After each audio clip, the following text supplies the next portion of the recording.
लक्ष्मी चिड़िया और कालू कौवा दोनों ही इस जंगल में नए आए थे। दोनों ही इस जंगल से बिल्कुल भी वाकिफ ना थे। पूरा दिन घूमने के बाद दोनों ने अपने अपने घोंसले आस-पास में बना लिए। कालू कौवा थोड़ा घबराया हुआ था।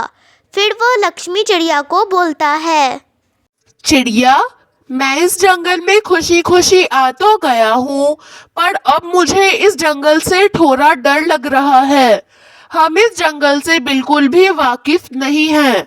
हम अपने जंगल में बिल्कुल सुखी से रह सकते थे, क्योंकि हम अपने जंगल के तरीकों को जानते हैं कि हमें वहाँ क्या करना होता है। पर ये जंगल तो हमारे लिए नया है और इस जंगल में रहना तो मुझे नामुमकिन लग रहा है। कौवे भैया, आप क्या बोल रहे हैं? ये तो हर पक्षी की जिंदगी होती है। हर पक्षी को परावास तो करना होता है, और जो परावास ना करते हैं उसे हम कामचोर बोलते हैं। पक्षियों के जीवन में बरसात, गर्मी और हवा तो चलती ही रहेगी, पर खुद का ध्यान रखते हुए और अपने बच्चों का ध्यान रखते हुए हमें आगे तो बढ़ना होगा ना।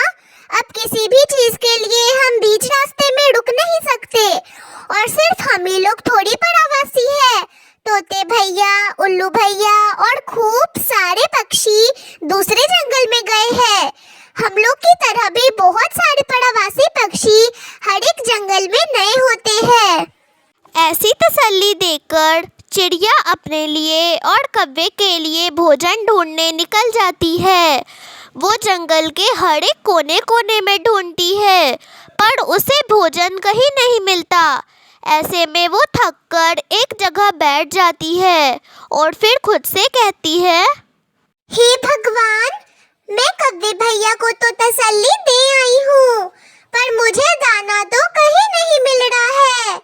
पूरा जंगल ढूंढ लिया मैंने, पर एक दाना भी मुझे नहीं मिला है। अब मैं क्या करूँ? और कौवे भैया तो ऐसे हैं, वो बिना खाए सो ही नहीं सकते हैं। मैं तो फिर भी आज सो जाऊंगी भूखे। ये सारी बातें एक पेड़ पर बैठा चिड़ा सुन रहा होता है, और फिर वह लक्ष्मी चिड़िया के पास जाता है और बोलता है, आप इस जंगल में नहीं आई हैं? मैंने आज से पहले तो आपको इस जंगल में कभी भी नहीं देखा। हाँ, मैं इस जंगल में नहीं आई हूँ। हमारे जंगल में सूखे का समय चल रहा था, तो हमने इस जंगल में परावास करने का सोचा। आप अकेली हो? मेरा मतलब आपके साथ कोई नहीं आया है? नहीं, मैं और कालू भैया दोनों ही साथ में परावास करने के लिए निकले थे। हम दोनों साथ ही में इस जंगल में आए हैं, और मैं तो दाने की खोज में बाहर निकली थी, पर मुझे दाना कहीं नहीं मिल रहा है। क्या आपके परिवार से कोई भी नहीं है? नहीं, मैं अपने दोस्त कालू के साथ इस जंगल में आई हूँ। अगर आप बुरा ना माने तो क्या आप मुझे बता सकती हैं कि आपके मम्मी पापा कहाँ हैं? उस समय तो मैं बहुत छोटी थी, जब मेरे पापा मेरे लिए दाना लाया करते थे, मुझे उड़ना सिखाया करते थे, और कभी मीठा फल मिल जाता तो वो भी ले आया करते थे।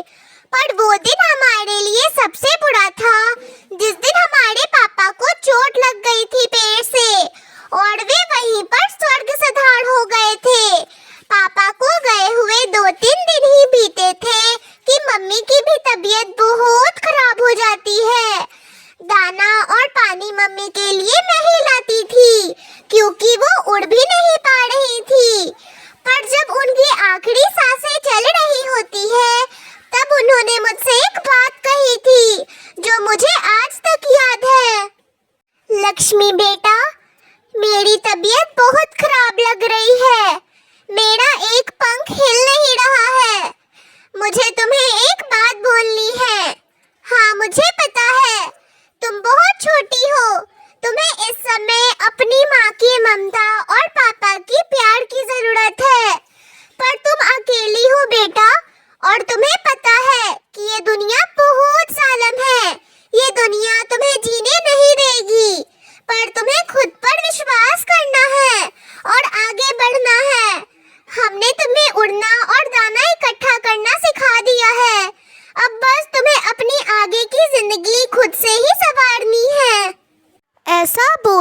लक्ष्मी की माँ ने अपनी आंखें बंद कर ली।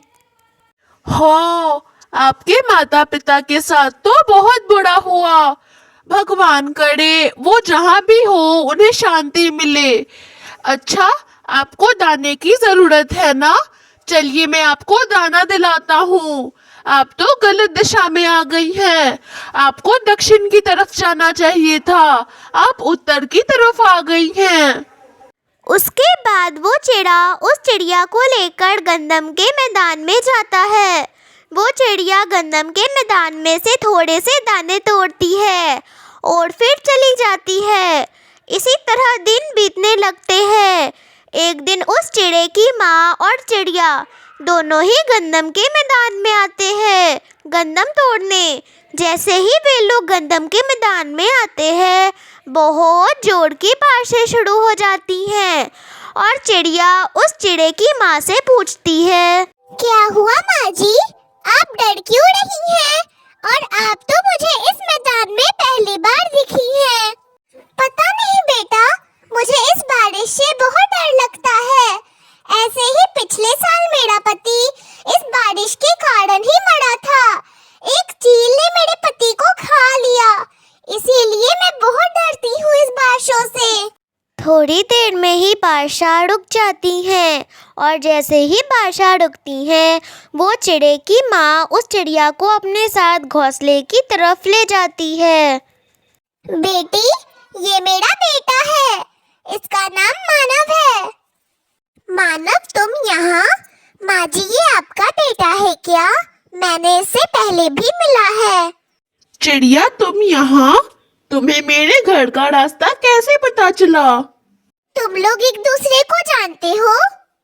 उसके बाद मानव सारी बातें अपनी माँ को बताता है कि कैसे उसने उस चिड़िया की मदद की, उसके माता पिता कैसे इस दुनिया से चले गए। ठीक है माँ जी, अब मैं चलती हूँ। कव्वे भैया मेरा इंतजार कर रहे होंगे। उसके बाद लक्ष्मी चिड़िया वहाँ से चली जाती है और फिर उस चिड़े की माँ बोलती है, बहुत भोली है, इसकी बातें भी बहुत प्यारी है। इससे अच्छी बहू मुझे कहाँ मिल सकती है। कल हम लोग चलेंगे इससे बात करने। तेरी शादी तो मैं इसी चिड़िया से करूँगी। अगली सुबह वे लोग जाकर उसकी शादी पक्की कर देते हैं, पर कालू कौवा थोड़ा उदास था। तभी वहाँ पर मानव बोलता है, कालू, तुम उदास ना हो। हमारे घर के बगल में एक खाली घोंसला है, तुम उसमें हम लोग के साथ रह सकते हो।